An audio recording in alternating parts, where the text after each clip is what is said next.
next guest is watching the ongoing re-expansion of the US and Chinese economies, and yet he's still taking a bit of risk off the table. Rob Talevski joins us now from Activus Investors, and he is live via Skype. Hey, Rob, good to see you there again. I suppose when it comes to earnings seasons, first of all, it's the Victorian lockdown now, isn't it? You want to get some clues as to how this is complicating the outlook for companies, is that right? Thanks for having me, Dean. Essentially, it feels a little bit like earnings guidance NA, not available. There still seems to be not a very clear picture as to what really is happening to earnings. Obviously, a lot of companies are taking into account, or not really taking into account, or showing their sort of JobKeeper numbers. So it's really hard to kind of understand or get any comfort as to what's going to happen in the next 6 months in the Australian earnings side of things as well.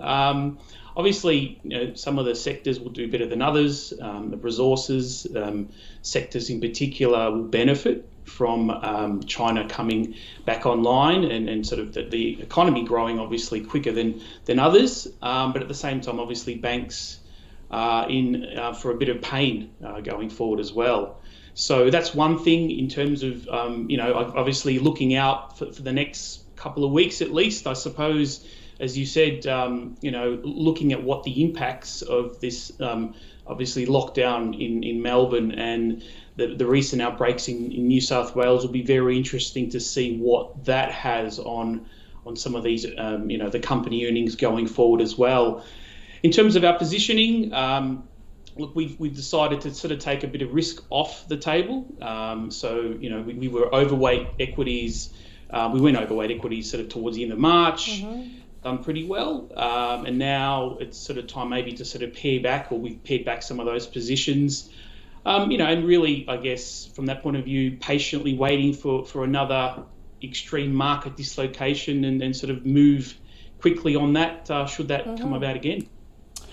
Robert, a market dislocation, could it be actually sparked by a lift in bond yields? We saw the long end of the US bond curve go and spike quite a lot last night. That saw a rotation out of those growth stocks that performed so well recently, including the tech names. What are you looking for when it comes to this reflation trade? There seems to be a little bit of optimism out there at the moment.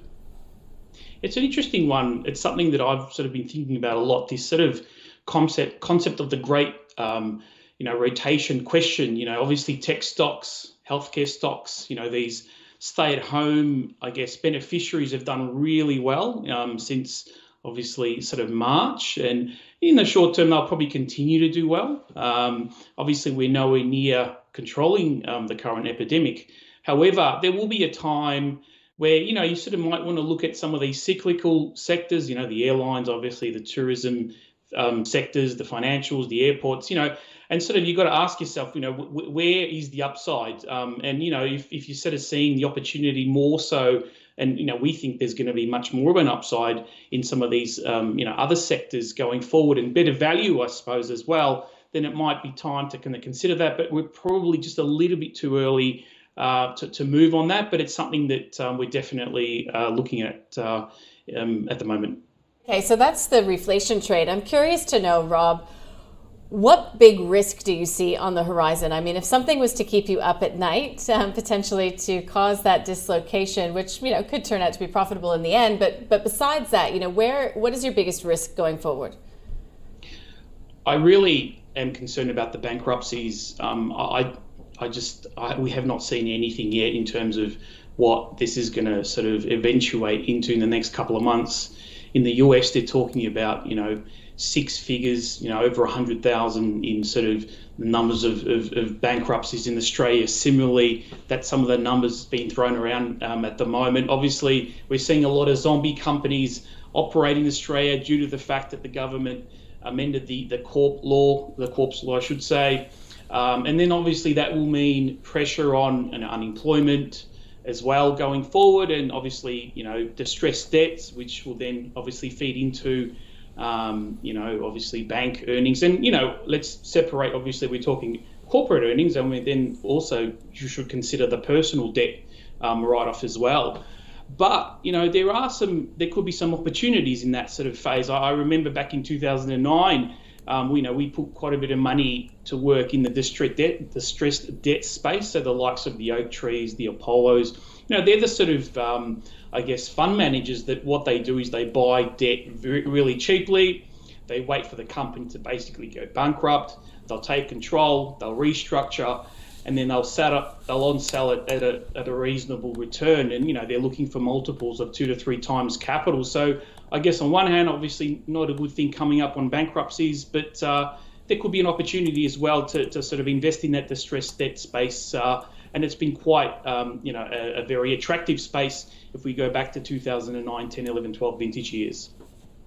Robert, just quickly, might get your thoughts on the JobKeeper payment. We've seen a couple of retailers come out this week talking about the benefit that it's gone and had on their bottom line, also helped to go and increase payout ratios when it comes to dividends.